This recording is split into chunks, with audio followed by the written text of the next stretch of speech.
Senator McKim. Acting Deputy President, well, I'm very happy today to rise to support this bill, which will strengthen the institution of marriage by making it more relevant and more accessible to more of the people we represent in this place. It's been a long and winding road that's taken us to where we are today. And of course, the most recent twist in that road has been the postal survey, something that never should have happened and has caused significant harm to so many of Tasmania's LGBTIQ community. What should have happened, of course, is that we parliamentarians should have simply done our job by making the laws of this land and voting to deliver marriage equality to Australia without putting such a fundamental human rights question to a popular vote.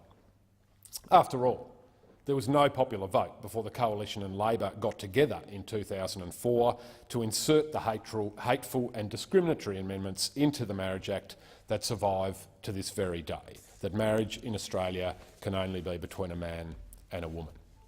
But there is a silver lining to all the harm and the hurt that was caused by the survey, and that is there can be no argument now about the position of the Australian people on marriage equality.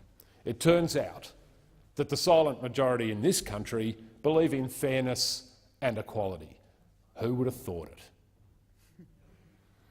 Marriage equality is supported by an overwhelming majority of Australians. It's supported by a clear majority of people in every single state and territory in our country. And I want to give a shout out to my home state of Tasmania, which voted in support of marriage equality at a higher rate than the rest of the country taken as a whole. Who says Tasmanians aren't progressive? And we've been catalytic in this debate, and I want to spend a bit of time putting some of that Tasmanian history on the record. Tasmania had the first openly gay MP in Australia's history when Bob Brown entered the parliament in Tasmania in 1983. At that time, it was a crime in Tasmania for adult men to have consenting sex, punishable by up to 21 years in prison. Bob moved quickly to reform the law by moving to decriminalise consenting sex between adult men. And when he put that up, his was the only vote in support as Labor and Liberal MPs locked in behind discrimination. That's been a recurring theme in this country, and it'll be a recurring theme in my speech tonight. In 1988, the Gay Law Reform Group formed in Tasmania. Later that year, we had the infamous Salamanca arrests, where members of the Gay Law Reform Group and their supporters were at their stall at Salamanca Market asking people to sign a petition in support of decriminalisation.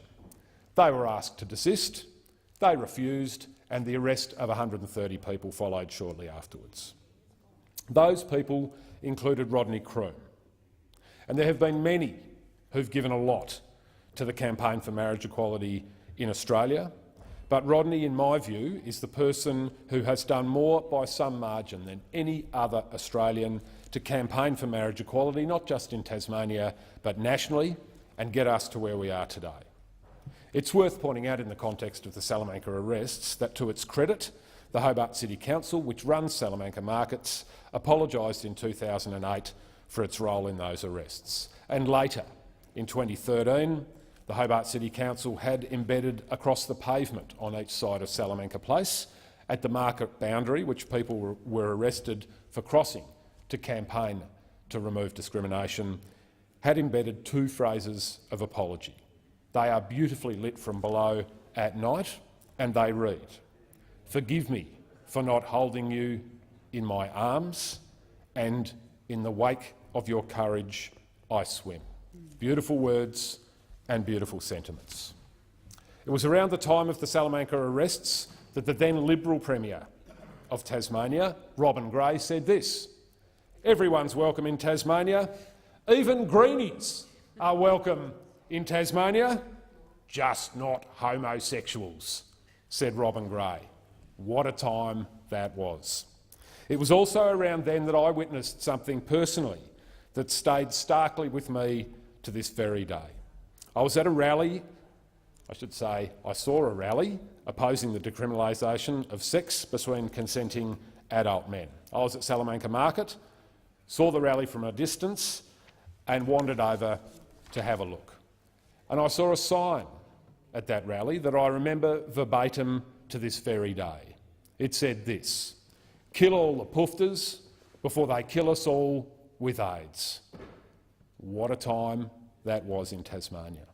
In 1989, shortly after a state election, the Labor-Green Accord was signed between Labor leader Michael Field and the Green Independent MPs led by Bob Brown.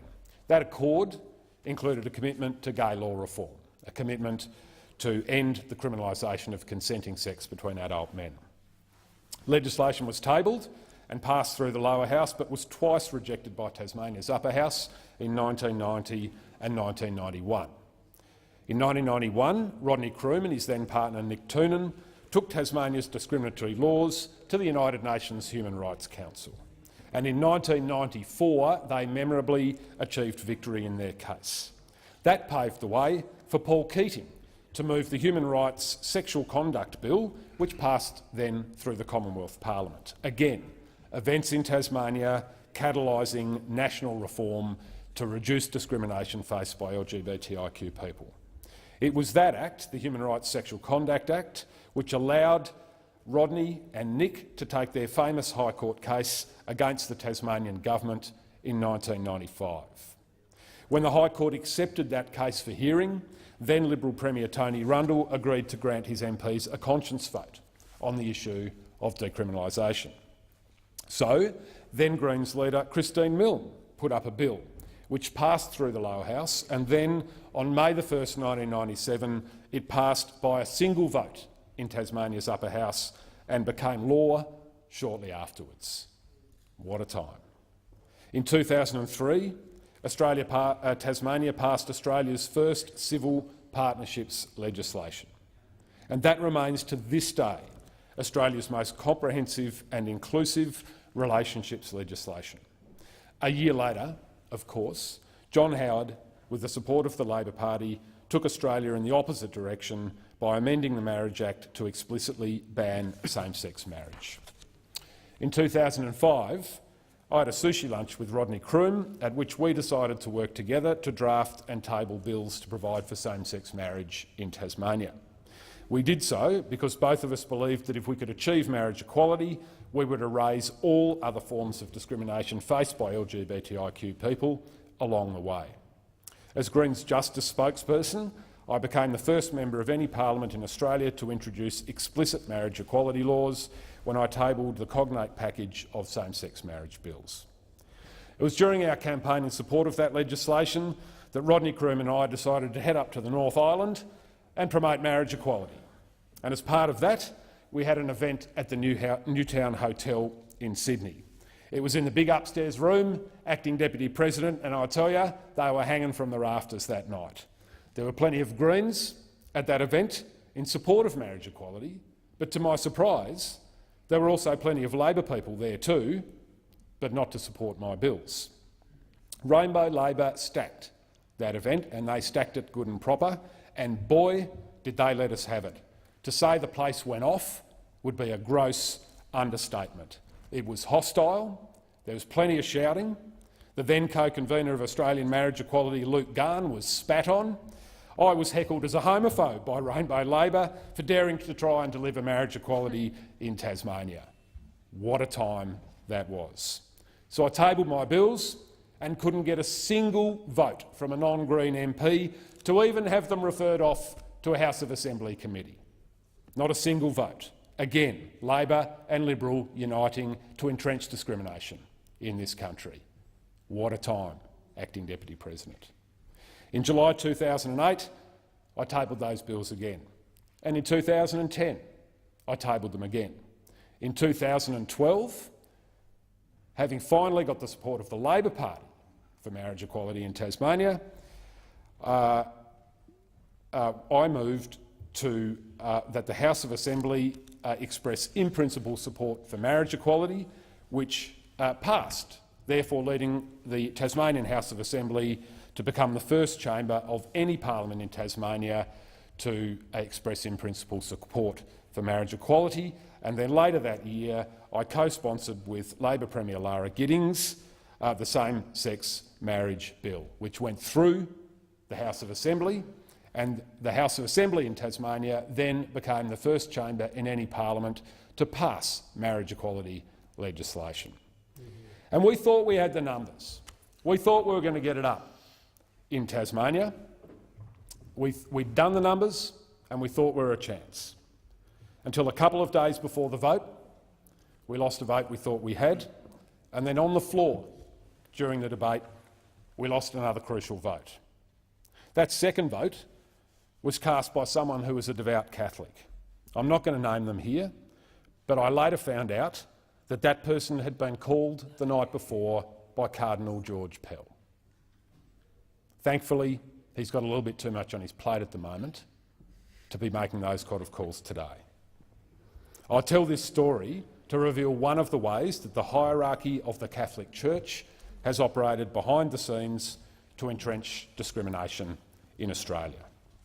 In 2015, Tasmanian Greens leader Cassie O'Connor again moved at the House of Assembly expressing principal support for marriage equality, and when a similar motion inspired by Cassie's was passed by the Legislative Council soon after, Tasmania achieved another equality first. It became the first parliament in Australia to give bicameral support for marriage equality. It has been a most amazing journey. It's been a journey that has seen Tasmania come from a long, long way back on this issue. To come from a situation where consenting sex between adult males in the privacy of their own home was a crime, to leading the way on this issue in so many different ways. And the story on marriage equality in Tasmania has been part of the story of the Tasmanian Greens. We've led the way there as we've led the way politically on the national stage. Every MP, every single time, every single vote. Now, the bill that we're currently debating is not a perfect bill. I do want to congratulate Senator Smith and everyone who's worked with him to bring this bill, which I believe has a strong chance of passing not only this chamber but the other place, to us today to allow us to have this debate. But it's not perfect, and I'm going to be frank, it's got more exemptions in it than I would like to see. However, given the mood of the times, it's incumbent on us to do everything we can to pass marriage equality this year, and on that basis I am prepared to support the bill as it currently stands. But the Senate needs to understand this. If this bill is amended to include further exemptions that entrench discrimination, I will not be supporting it on the third reading. In its current form, this bill removes the last major bastion of legal discrimination against LGBTIQ people. And it's so important that we do so, not just in the context of marriage, but because we cannot hope to remove discrimination from our streets, from our schools, from our footy clubs and from our homes until we have removed discrimination from our laws. There's no such thing as mostly equal, and laws that discriminate just a bit are still discriminatory laws. And that's what we're debating here today. We need to show leadership to the people we represent in this place by removing discrimination from our law so we can show leadership in removing discrimination from our community. The other thing that we are here to do today is to give one of the most powerful gifts that any person or group of people can give, and that is the gift of hope.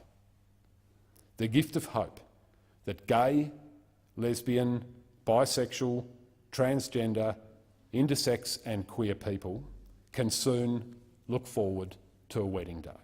Their own wedding day, that of their brother, their sister, their son, their daughter, their mother, their father or their friends. I absolutely hope that they will soon be able to come together with full access to one of the most fundamental civil institutions in our society, the institution of marriage, and to celebrate their love for each other with their friends and families in the way that currently only couples of opposite sex can do in Australia. What a time that will be.